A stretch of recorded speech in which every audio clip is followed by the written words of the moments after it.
Hello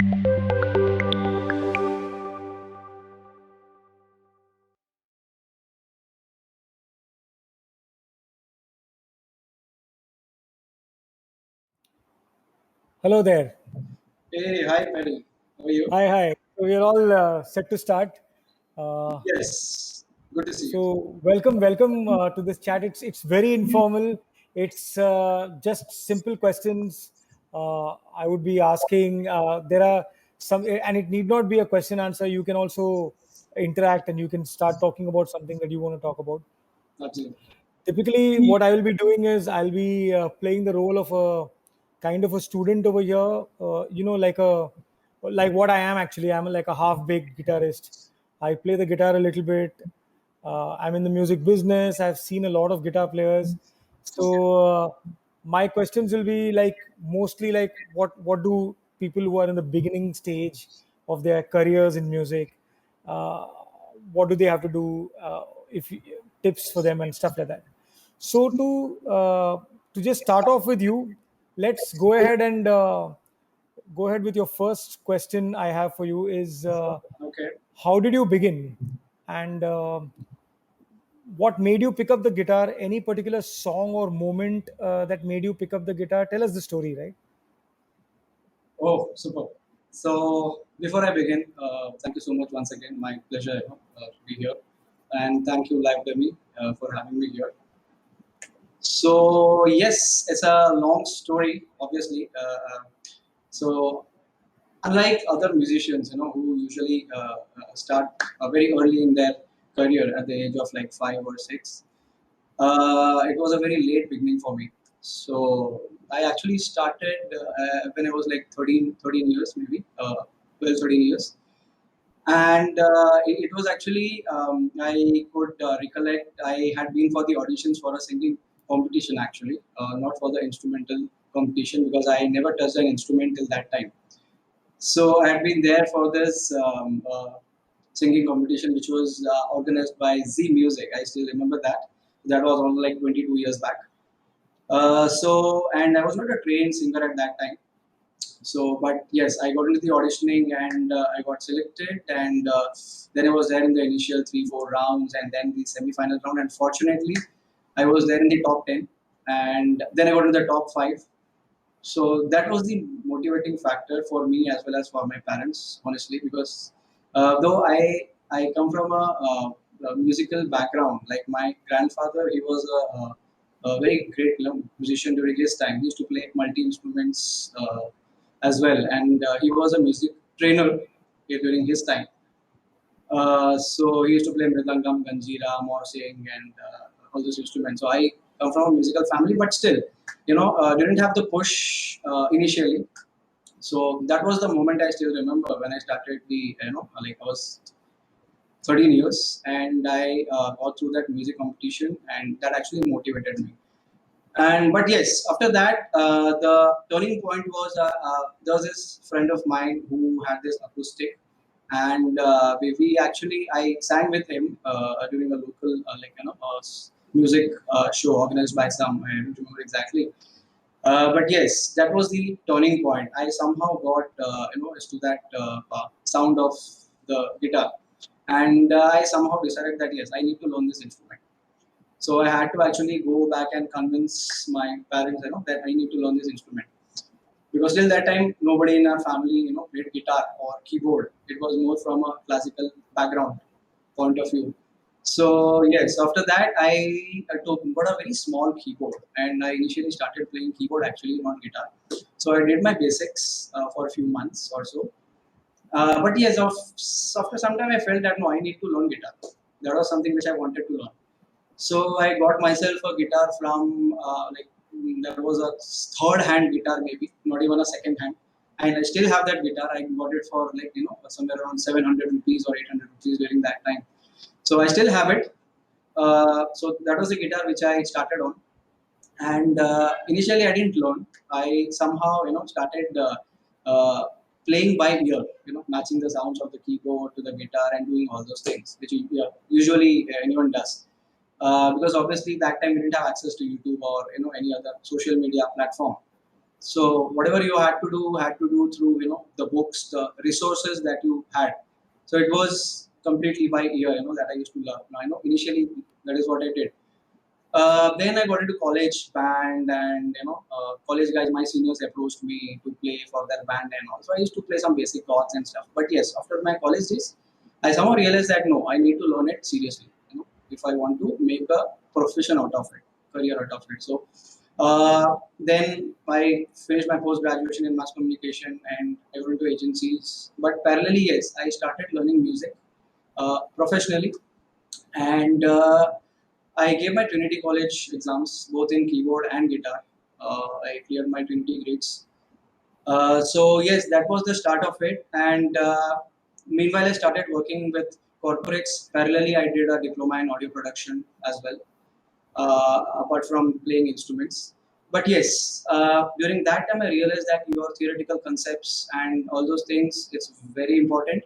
You can't skip that process, and you need a guidance. You need someone to guide you, because whatever it is you learn online or whatever, you need a guidance. And fortunately, after clearing my grades, I came across few guys who really helped me initially. But yes, after that, I started having more instruments in my kitty, and started exploring harmonica and cazo and all those things. Yes, so that was the start of it, and obviously a lot of opportunities came after that. So when you say that you finished your Trinity grades, you finished all the 8 grades? Yes, guitar I finished 8 grades, keyboard I finished grade 6. You did you have a teacher to teach you through the grades, or you learned on your own? No, initially till I think till grade 2 or 3, yes, I had, but after that I gave exams online because I understood, like how to exactly go about with it, and because I was like serious into it, so I used to spend hours and hours apart from my other career this thing. So I used to spend almost like 4 or 5 hours during nights. So yes, I would say it was hard work that time. So you had your band and you started playing with your band and stuff like that, or was it more of a guitar player who would play with as a freelancer for any band? Yes, initially I used to play with two bands, but after that, as it happens with everyone, you start with a band in the initial phase and you just split because of whatever reasons. But after that, almost for after 2 3 years, I started playing like a lot of instruments, multi instruments kind of a thing. I started exploring like playing three instruments at the same time and all those. So yes, after that I started doing freelancing. So I usually play with bands, with gigs, solo shows. So which are the bands that you play with? Like, have you played with any playback singer or any Indian Idol or anything like that? No, no. So it's like local bands. Like, is this? Do you do shows, corporate shows, Yeah, a wedding shows, kind of things? lot of Yeah. corporate shows. Yeah, a lot of corporate shows. Yes, if I can recollect, till like 2015-16, that was the time, till you have good demand for good artists.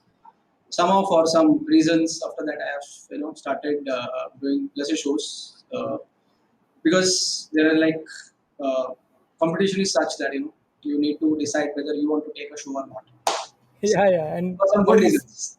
all these songs that you have to learn all the time. So, so now you're so fully into teaching, is it full time? Not fully, yes. Teaching is something which I've been doing since almost 13 years now, since 2008. I've been into music training, and apart from that, I used to do a lot of shows earlier. Now it has come down, and I have my home production setup. So I write my own lyrics, I compose, I produce. So that is something what I do parallelly apart from music training. So So you if when anyone you wants, yeah, please go ahead. okay, sorry, please go on. Yeah, so if anyone wants to, anyone, like, it's like this. So you have a plan in mind, and so you are not a musician, but you need to have something of it. You are a singer and you have your lyrics.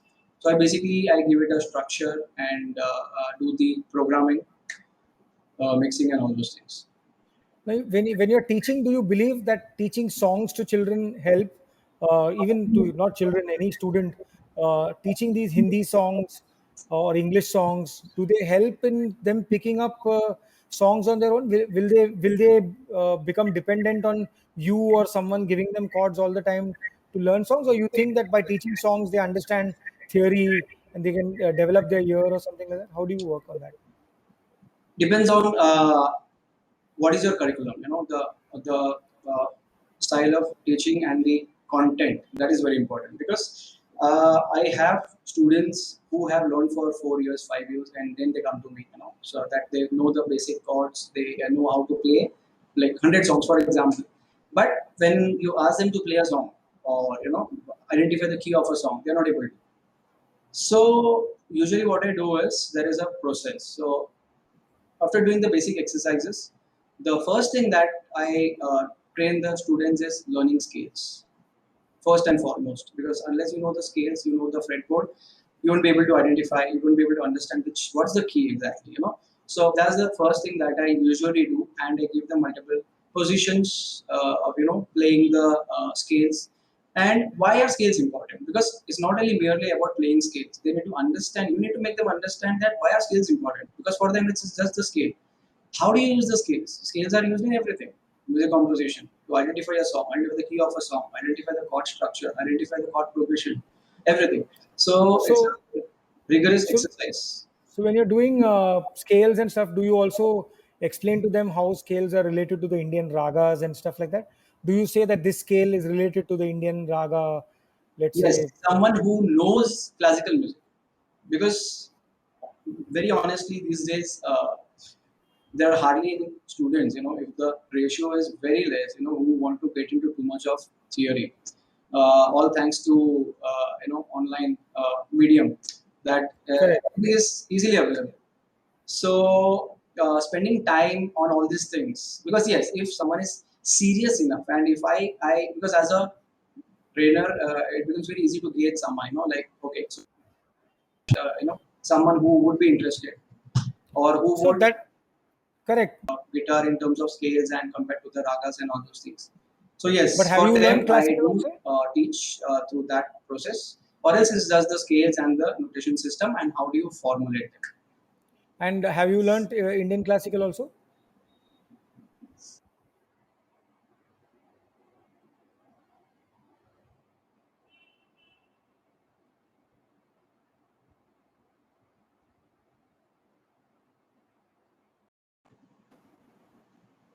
Oh, sorry, I think I lost.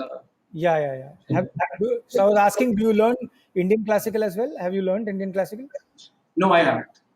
Okay, I have so done now those people are classical. asking a question. Uh, YouTube tutorials are a dime and a dozen. Like if you just search for something, you get some 100 results. Now, if you're a novice, if you're a student, now how now students also know that a lot of things are right, a lot of them are wrong. They know it, but how do they come to know which is the correct one? Like for example, you have your own YouTube tutorials. Now, when I am a novice, if I don't know a Parshuram over there, if I'm searching through tutorials, how should I know whether Parshuram is the right teacher, or is he a fake, or is there another guy who's a fake and Parshuram is right? How do I come to know? What is the tips that you can give for someone to identify that the YouTube tutorial is right?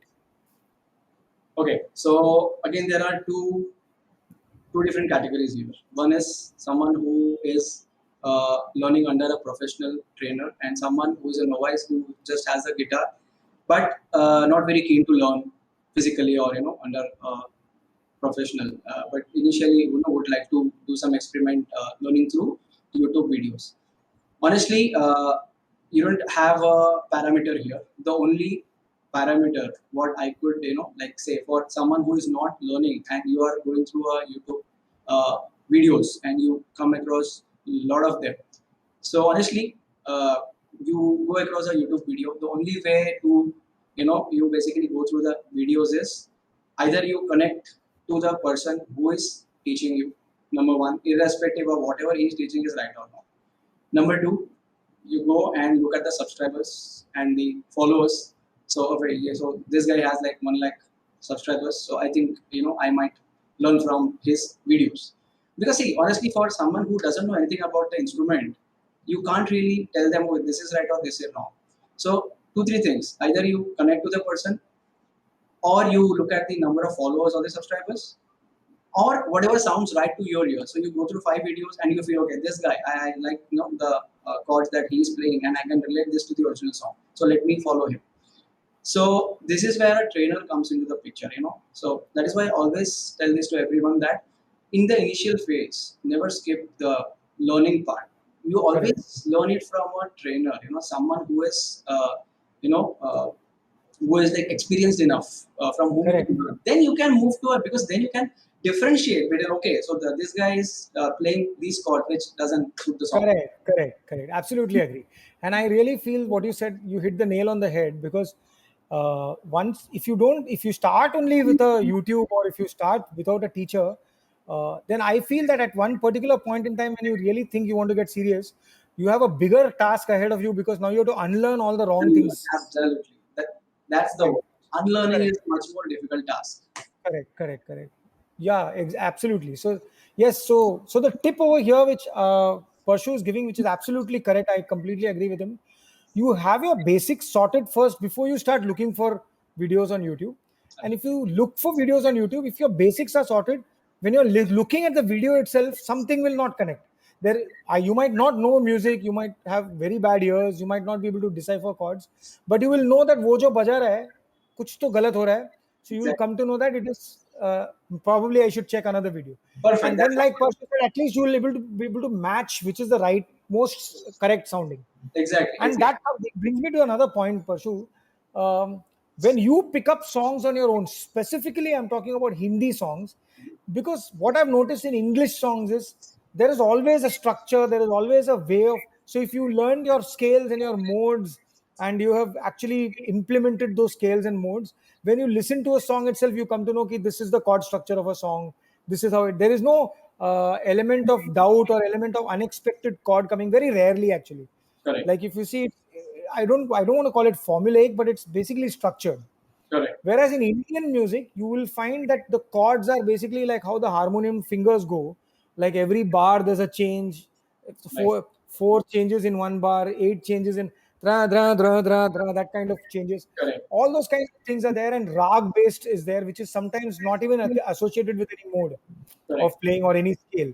So in Correct. such situations, how do you know that the chords that you have picked is correct or is approximately correct? Do you think you're always absolutely correct when you pick up, let's say, an old R.D. Burman song, or where you can't even hear the guitar properly sometimes? Exactly. Hmm. So what do you do in such cases?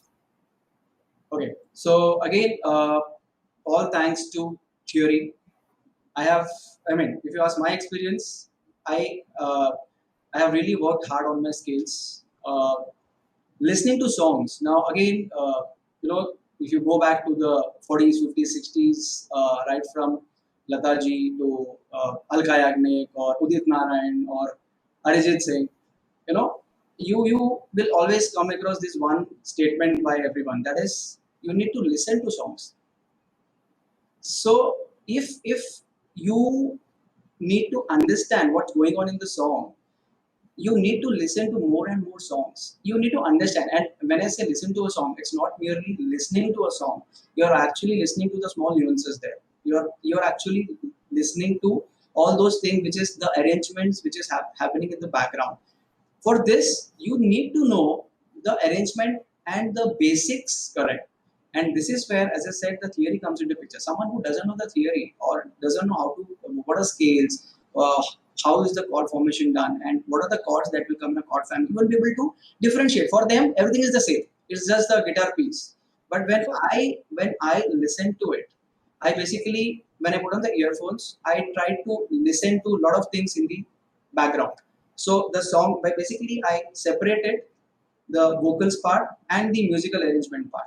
So these are the two different categories. So basically, when I listen to a song, I try to differentiate it.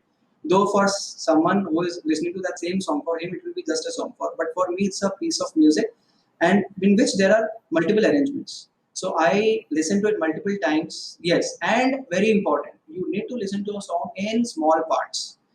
So it doesn't make sense listening to the full song again and again. If I need to get the chords, I listen to the initial, 30 seconds. I make the chords. Next 30 seconds, I make the chords. so So tell me one thing. So this is correct. This is the approach that you take.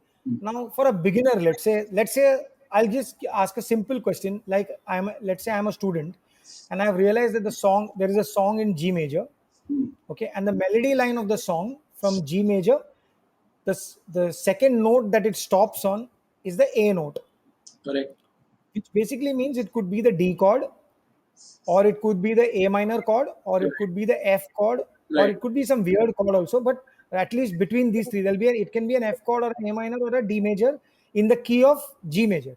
Now, how do you know that it's a A minor and not a D major or something? How do you recognize these kind of things?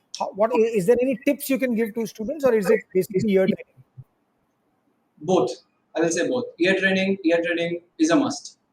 In fact, I was just discussing with few of my students also, and few of them have got this, pitch pipe, which in the earlier days, when we used to tune the guitar, when there was no phone, there was no smartphone, there was no phone at all.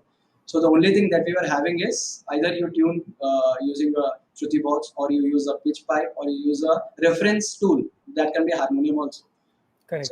So doing this for years and years that actually made your ears very pakka about listening to a sound.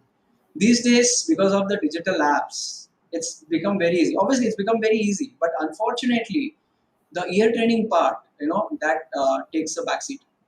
So yes, when I do it, as you asked me, and if I tell this to my students, I do the theory part. When I say theory again, you write down all the scale notations using the formula. Then, as you said, if it's G, then it has to be between these two, three chord families. I ask, Got it. I give this assessment to them that work on these three families and tell me what sounds best to you. And then I will tell you, okay, this is perfect and this is closest to the original song. So tell me something. You also compose your songs. Can you pick up a guitar and play a couple of your like two, three line, maybe the Mukhada stanzas of two songs? Can you do it just before we wrap up for Yeah, yeah, today? yeah, sure, sure, sure.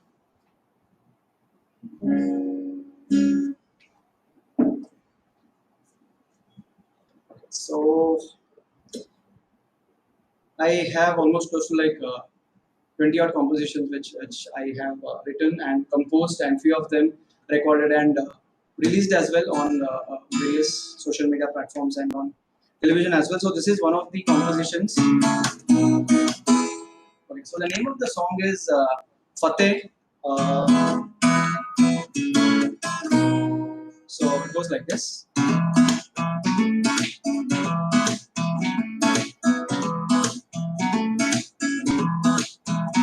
Oh,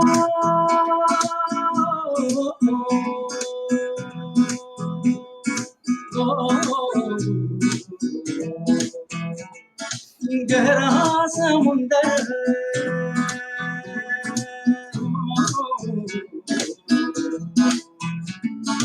गहरा समुंदर टूटी तेरी नैया गहरा समुंदर टूटी तेरी नैया कर माझी पार नैया कर माझी पार कर माझी पार नैया कर माझी पार वो फतेह सरकार तेरी वो फतेह सरकार ओ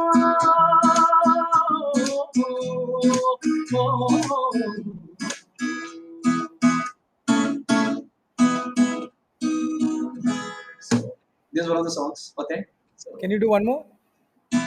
yeah, yeah, yeah. Sure.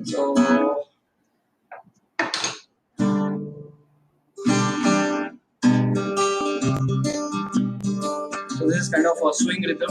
Name of the song is "न जाने क्यों." कदम कदम बढ़ाऊं धीरे धीरे से न जाने क्यों न जाने क्यों जाना चाहूं पर याद रोकती न जाने क्यों न जाने क्यों किस तरफ मंजिलें खड़ा हूँ मैं किस मोड़ पे इम्तिहान ले रही है जिंदगी है जिंदगी न जाने क्यों डगमगा रही कदम मेरे न जाने क्यों न जाने क्यों कदम कदम बढ़ा धीरे धीरे से न जाने क्यों न जाने क्यों। Superb. Thank you so much. Thank you. So this is awesome, and thank you very much, Parshu. I would really request you to go on the chat and put the YouTube link for your videos so that people who are listening can go and listen to the full song.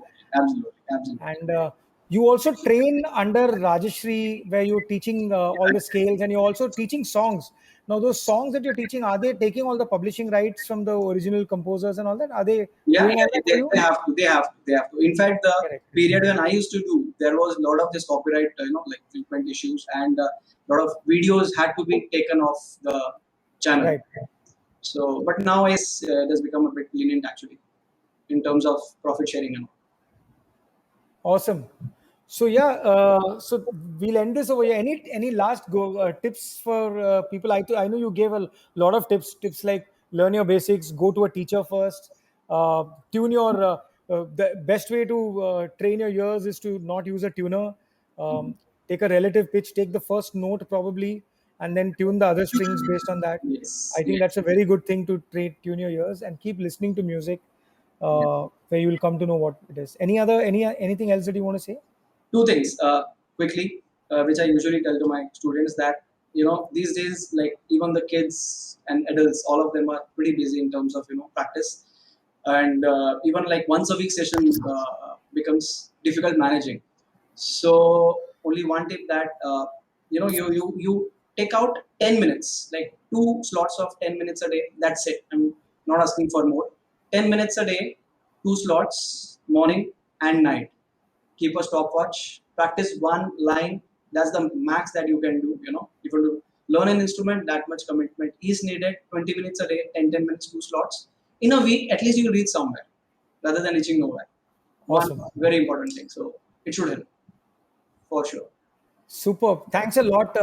Thank you so much My pleasure. My for pleasure. this, Pashu. And let's hope to have a longer 1 hour session just with you and training Absolutely. and tips. Yeah.